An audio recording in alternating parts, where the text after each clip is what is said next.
ሰላምታችን በያላችሁበት ይድረሳችሁ። የተወደዳችሁና የተከበራችሁ የሄሎ አዲስ ቤተሰቦች፣ በመላው ዓለም ለምትገኙ የእስልምና እምነት ተከታዮች በሙሉ እንኳን ለ1447ኛው የኢድ አልፈጥር በዓል በሰላም አደረሳችሁ እያልን ኢድ ሙባረክ እንላለን። ዛሬ በአገራችን የፖለቲካና የጦር ሜዳ ውሎ የተፈጸሙ እጅግ አነጋጋሪ ሁነቶችን እንዲሁም ዓለምን ስጋት ውስጥ የከተተውን የመካከለኛውን ምስራቅ ውጥረት በጥልቀት እንመረምራለን። መከላከያ በአማራ ክልል በተለይም በደቡብ ጎንደር ስለገጠመው ከባድ ውጊያና ስለተገደሉበት ከፍተኛ አዛዦች ዝምታውን ሰብሯል። ጠቅላይ ሚኒስትር አብይ አህመድ ደግሞ በበዓል መልእክታቸው ኢትዮጵያውያንንና በተለይም የዲያስፖራው ማህበረሰብን ክፉኛ የወረፉበት ንግግር መነጋገሪያ ሆኗል። በትግራይ ክልል የረሃብ አደጋው ከቁጥጥር ውጭ እየወጣ ባለበት በዚህ ወቅት በህወሓት አመራሮች መካከል ያለውን የቃላት ጦርነት ተባብሷል። ጄኔራል ታደሰ ወረደ ደግሞ ዝግጅት እናድርግ ሲሉ አስጠንቅቀዋል። እነዚህንና የፍርድ ቤት ውሎቻችንን ጨምሮ በርካታ መረጃዎችን አዘጋጅተናል። አብራችሁን ቆዩ። የደቡብ ጎንደሩ አውዳሚ ውጊያና የመከላከያ መግለጫ። በቅድሚያ የምንመለከተው በአማራ ክልል በተለይም በደቡብ ጎንደር የተካሄደውና የብዙዎችን ትኩረት የሳበውን ጠንካራ ውጊያ ነው። ባለፉት 2 ዓመታት የማጽዳትና የመልቀም ስራ ላይ ነን ሲል የቆየው የመንግስት መዋቅር አሁን ላይ ከባድ ፈተና እንደገጠመው መሬት ላይ ያሉ እውነታዎች ያሳያሉ። መከላከያ ሰራዊቱ አውጥቶት የነበረው መግለጫ በኮሎኔል ዋቢ በተሰጠው ማብራሪያ ወደ ጋይንት የመጣውን የጽንፈኛውን ቡድን የጥፋት ተልዕኮ በሰራዊቱ ክንድ አክሽፈናል፣ አካባቢውንም አሁን ላይ ሰላም ነው ብለዋል። ነገር ግን መግለጫውና መሬት ላይ ያለው እውነታ እጅግ የተራራቁ ናቸው። የችግሩን ግዝፈትና የክልሉን ቀውስ ጥልቀት ለመደበቅ የሚደረግ ሙከራ ይመስላል። በደቡብ ጎንደር በተካሄደው በዚህ ውጊያ በአንድ ቀን ውስጥ ብቻ በርካታ ሹማምንቶችንና ከፍተኛ የጦር አዛዦችን ተገድለዋል። ለምሳሌ የ20ኛው ሻለቃ አዛዥ ኮማንደር ፍትህ አለው እንዲሁም የ11ኛ ሻለቃ አዛዥ ኮማንደር ነጋሽ የዚህ ውጊያ ሰለባ ሆነዋል። የደራ ወረዳ የአንበሳቤና የሐሙሲት ከተሞች ባለስልጣናት ላይ ጉዳት የደረሰ ሲሆን የጋይንት ንፋስ መውጫ ከንቲባን መማረካቸው ተረጋግጧል። ይህ ክስተት የብልጽግና መንግስት በክልሉ ያለውን የጸጥታ መዋቅር ምን ያክል እየፈረሰ እንደሆነ ማሳያ ነው። ወደ 40 የሚጠጉ የጦር ተሽከርካሪዎች፣ ብሬን፣ ዲሽቃና የክላሽኮፍን ጨምሮ በርካታ የቡድንና የነፍስ ወከፍ መሳሪያዎች በፋኖ ኃይሎች እጅ ውስጥ ገብቷል። ታዲያ ይህ ሁሉ ሎጂስቲክስ እና የሰው ኃይል ከወሰደ በኋላ መከላከያ ሴራውን አክሽፈናል የሚለው ምኑን ይሆን? ይህ መሰረታዊ ጥያቄ ነው። የአካባቢው ባለስልጣናት ደግሞ አቅጣጫ በመቀየር ከተማ ውስጥ የመሸጉ ሽፍቶችንና ስንቅ አቀባዮች ናቸው እያስጠቁን ያሉት በማለት ህዝቡንና ሰርጎ ገቦችን ተጠያቂ ማድረግ ጀምረዋል። ዛሬም የብልጽግና አገዛዝ ችግሮችን በፖለቲካዊ ውይይት ከመፍታት ይልቅ በእጅ ስጡ ፕሮፓጋንዳና በከባድ መሳሪያ ድብደባ ለመፍታት መሞከሩ ቀውሱን እያባባሰው ይገኛል።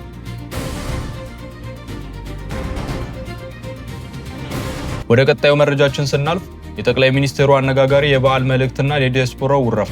ከጦር ሜዳው ወጥተን ወደ ፖለቲካዊ መድረክ ስንመጣ የጠቅላይ ሚኒስትር አብይ አህመድ የኢድ አልፈጥር በዓል መልእክት ትልቅ መነጋገሪያ ሆኗል። እንደሚታወቀው የብልጽግናው ፕሬዝዳንት ሃይማኖታዊና ህዝባዊ በዓላትን ለፖለቲካ ፍጆታና መልእክት ማስተላለፊያነት አብዝተው ይጠቀሙበታል። ከዚህም ቀደም የረመዳን ጾም ሲጀምር የጦርነት ስምሪት የሚመስል መልእክት አስተላልፈው እንደነበር አይዘነጋም። አሁን ደግሞ በኢድ በዓል ራሳቸውን እንደ የሰላም አምባሳደር፣ ሌላውን ዜጋ ደግሞ እንደ ጦረኛና ኋላ ቀር አድርገው አቅርበዋል። ጠቅላይ ሚኒስትሩ በንግግራቸው ኢትዮጵያውያን ከራሳቸውና ከፈጣሪያቸው ጋር የተጣሉ ናቸው ሲሉ ፈርጀዋል። ዛሬ ጦርነትን ባህል፣ ዝርፊያን ልማድ፣ ጥፋትን እሴት ያደረጉ ሰዎች አሉ በማለት ተችተዋል። ይህ ብቻ አይደለም የጦርነት ድንጋይ ደግሞ ደጋግሞ እየመታን ነው ብለዋል። ነገር ግን ይህ ጥያቄ መቅረብ ያለበት ለማን ነው? ለወለጋ ወይም ለጎጃም አርሶ አደር፣ ለአክሱሟ እናት አሁንም በከባድ መሳሪያ ጥቃት እያዘዙ ያሉትን ራሳቸውን ሳለ ለምን የግጭት ድንጋይ ይመታናል ብሎ መጠየቅ የፖለቲካ አስመሳይነት ነው ሲሉ ብዙዎችን ይተቻሉ። ከዚህም ባለፈ ጠቅላይ ሚኒስትሩ በውጭ የሚኖረውን ኢትዮጵያዊ ወይም ዲያስፖራ ክፉኛ ወርፈዋል። ሰልጥኗል በምንለው ዓለም ላይ የሚኖሩ ወገኖቻችን እንዴት ጦርነትና ግጭትን የሚያበረታቱ ሆኑ በማለት ከራሳቸው ጋር ሰላም ያጡ አካላት የማህበረሰቡን ሰላም እንዲረብሹ መፍቀድ የለብንም ብለዋል። ኢትዮጵያውያንን ከ800 ዓመታት በፊት የነበረ አስተሳሰብ ጋር በማወዳደር ኋላ ቀር ብለዋቸዋል።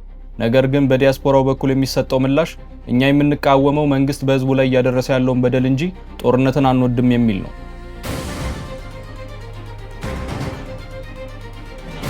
በትግራይ ያለው ሰቆቃ፣ የጄኔራል ታደሰ ወረደ ማስጠንቀቂያና የህዝብ ሽኩቻ። ወደ ሰሜኑ የሀገራችን ክፍል ስናቀና በትግራይ ክልል ያለው የሰብአዊ ቀውስ ልብን የሚሰብር ሆኗል። ጦርነቱ ቆሟል ቢባልም የጦርነቱ ጠባሳ ግን ዛሬም የንጹሃንን ህይወት እየቀጠፈ ነው። በትግራይ ክልል የሚገኙ የተፈናቃዮች መጠለያ ጣቢያዎች በተለይም በእጻስ ከግንቦት ወር ጀምሮ ቢያንስ 3 ሰዎች፣ በአድዋ ደግሞ ከመስከረም ወዲህ 125 በላይ ተፈናቃዮች በረሃብና በመድኃኒት እጦት ምክንያት ህይወታቸው አልፏል። ይህ አሃዝ የተመዘገበው ብቻ ነው፣ ያልተሰማው እጅግ ብዙ ነው። ይህ በእንዲህ እንዳለ የክልሉ የፖለቲካና የወታደራዊ መሪዎች መግለጫዎች አሁንም የጦርነት ደመናን ያረገዙ ናቸው። የጊዜያዊ አስተዳደሩ ፕሬዝዳንት ጄኔራል ታደሰ ወረደ በሰጡት መግለጫ እንደ ምዕራብ ትግራይና ጸለምት ያሉ ያልተመለሱ የትግራይ መሬቶች በዛው እየተወረሩ ለማስቀረት የሴራ አካሄድ እየተስተዋለ ነው ብለዋል። ጀነራሉ አክለውም እነዚህ የተወረሩ መሬቶች በዚህ ትውልድ ካልተመለሱ ለቀጣይ ትውልድ ጦርነትን አውርሰን ማለፍ የለብንም። በሰላማዊ መንገድ የምናደርገው ጥረት ሳይሳካ ቀርቶ ወደማይፈለግ ጦርነት የምናመራ ከሆነ ሌላ አማራጭ ስለሌለን ራሳችንን ለመከላከል የሚያስችል ዝግጅት እናድርግ ሲሉ ጠንከር ያለ ማስጠንቀቂያን አስተላልፈዋል። በሌላው በኩል ደግሞ በህወሓት አመራሮች መካከል ያለው የቃላት ጦርነትና መወነጃጀል ቀጥሏል። የአብይ አህመድ አማካሪና የጊዜያዊ አስተዳደሩ ፕሬዝዳንት አቶ ጌታቸው ረዳ በቅርቡ የህወሓት ሊቀመንበር ደብረጽዮን ገብረ ሚካኤልና የወታደራዊ አዛዦቹ እንደ ጀነራል ተስፋዬ አብርሃም ሁሉ ያሉትን ክፉኛ ተችተዋል። አቶ ጌታቸው በማስታወሻቸው በ2013 ዓመተ ምህረት በዋግምራ ዞን ወርቅ ድኖ በተባለ ቦታ የተደረገው አውዳሚ ውጊያ አስታውሰዋል። በዚህ ውጊያ የትግራይ ምሁራንና ወታደራዊ አመራሮች ተከበው እንዳለቁ፣ እርሳቸው ግን በታምር እንዳመለጡ ጽፈዋል። አቶ ጌታቸው አክለው ብዙዎች መስዋዕት ሆነዋል፣ ያልበቃ ብሎ አሁንም የተረፉት ደግሞ ለማስጨረስ እየዳከሩ ይገኛሉ። በወጣቶች ሞትና መቁሰል ላይ ተረማምደው የስልጣን እድሜያቸውን ለማራዘም የሚመኙ ድንቆሮች ናቸው በማለት አሁን ላይ እንዋጋለን የሚሉትን አካላት ክፉኛ ነቅፈዋል።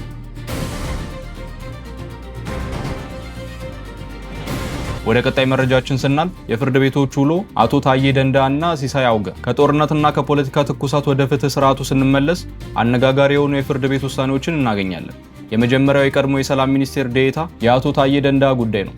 እንደሚታወሰው አቶ ታዬ ከጠቅላይ ሚኒስትሩ በሰው ደም የሚጫወቱ አረመኔ ብለው መተቸታቸውን ተከትለው ታስረው ነበር። በፍርድ ቤትም ያለ ፈቃድ ጦር መሳሪያ በመያዝ ተከሰው የ7 ዓመት ከ2 ወር ጽኑ እስራት ተፈርዶባቸው ነበር። ሆኖም ጠበቃቸው ይግባኝ ብለው ሲከራከሩ ቆይተው የፌዴራል ጠቅላይ ፍርድ ቤት ቅጣቱን ወደ 4 ዓመት ዝቅ እንዲል ወስኗል። ፍርድ ቤቱ ይህንን ውሳኔ ያስተላለፈው የተከሳሹን የጤና ሁኔታና የቤተሰብ አስተዳዳሪነት ቀደም ሲል ለሕዝብ ያበረከቱትን አስተዋጽኦ በማቅለያነት በመያዝ ነው።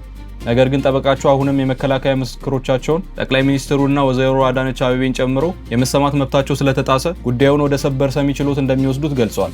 በሌላ የችሎት ዜና ደግሞ በአማራ ክልል ካለው ጦርነት ጋር አያይዞ ከፍተኛ ባለስልጣናትን ለመግደልና ስልጣን በኃይል ለመቆጣጠር አሲረዋል በሚል የሽብር ወንጀል የተከሰሱት አቶ ሲሳይ አውገን እናገኛለን። አቶ ሲሳይ በፌዴራል ፍርድ ቤት የካቲት 16 በተሰጠ ብይን በ100 ሺህ ብር ዋስትና እንዲፈቱ ተወስኖላቸው ነበር።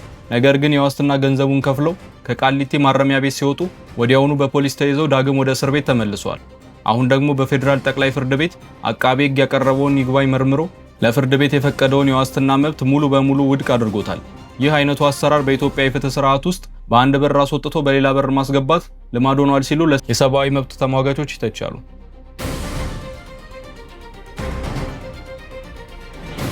ወደ መጨረሻው መረጃችን ስናልፍ የመካከለኛው ምስራቅ ቀውስ፣ የኢራን ጥቃትና የዶናልድ ትራምፕ አስተያየት። በመጨረሻም ወደ ዓለም አቀፍ ዜናችን ስናልፍ በመካከለኛው ምስራቅ እሳት እየነደደ ነው።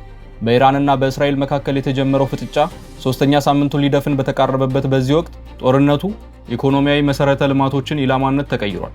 የነዳጅ ማምረቻ ማዕከላት ዋነኛ የጥቃት ኢላማ እየሆኑ ነው። መጀመሪያ እስራኤል በኢራን የጋዝ ተቋም ላይ ጥቃት ሰነዘረች። ኢራን ደግሞ ዛሬ አጸፋውን መልሳለች። ኢራን በእስራኤል የሰሜናዊ ባህር ዳርቻ በምትገኘው ሃይፋ ከተማ ባለው ትልቅ የነዳጅ ማጣሪያ ተቋም ላይ የባለስቲክ ሚሳኤል ጥቃት ፈጽማለች። የእስራኤል መከላከያ ኃይል ሚሳኤሉን አየር ላይ ማክሸፉን ቢገልጽም ስብርባሪዎቹ በነዳጅ ማጣሪያው ላይ መውደቃቸውን አደጋ መከሰቱን አልቀረም። ይህ ሁኔታ በሆርሙዝ ሰርጥ በኩል የሚያልፉ በሺዎች የሚቆጠሩ የነዳጅ ጫኝ መርከቦችን ስጋት ውስጥ የከተተ ሲሆን የዓለም የነዳጅ ዋጋንም ሊያናውጠው ይችላል። ይህ በእንዲህ እንዳለ አሜሪካ በዚህ ጦርነት ውስጥ ያላት ተሳትፎ እያደገ ነው። የፔንታጎን መግለጫ እንደሚያመለክተው አሜሪካ እስካሁን ድረስ 7000 የሚጠጉ የኢራን ኢላማዎችን አጥቅታለች። የቀድሞውና ምናልባትም ቀጣዩ የአሜሪካ ፕሬዝዳንት ሊሆኑ የሚችሉት ዶናልድ ትራምፕ ከጃፓኗ ጠቅላይ ሚኒስቴር ጋርም በዋይት ሃውስ በሰጡት ጋዜጣዊ መግለጫ በኢራን ላይ የሚካሄደው ጦርነት ከታቀደለት ጊዜ ፈጥኖ እየተከናወነ ነው ብለዋል። ጋዜጠኞች የአሜሪካ እግረኛ ወታደሮች ወደ መካከለኛው ምስራቅ ይሰማራሉ ወይ ብለው ላቀረቡላቸው ጥያቄ እግረኛ ጦር አናሰማራም፣ ብናቅድ እንኳን አልነግራችሁም ሲሉ የለመዱትን አይነት አነጋጋሪ ምላሽ ሰጥተዋል። የተወደዳችሁና የተከበራችሁ የሄሎ አዲስ የዩቲዩብ ቻናል ቤተሰቦች ለዛሬ ያዘጋጀንላችሁ ጥልቅ የዜና ትንታኔና መረጃ ይህን ይመስል ነበር። ከሀገር ውስጥ የጸጥታና የፖለቲካ ቀውስ እስከ ዓለም አቀፍ የጦርነት ውጥረት ዳሰናል። ሀገራችን ኢትዮጵያ ከዚህ ሁሉ ፈተና ወጥታ ዜጎቿ በሰላም ወጥተው የሚገቡባት እንድትሆን ሁላችንም ምኞት ነው። ይህም ቪዲዮ እስከ መጨረሻው ስላዳመጣችሁ ከልብ እናመሰግናለን። ቻናላችንን ዛሬ ያገኛችሁት አዳዲስ ተመልካቾች ካላችሁ ሰብስክራይብ የሚለውን ቀይ ቁልፍ በመጫን እና የደውል ምልክቷን በማብራት ቤተሰብ ይሁኑ።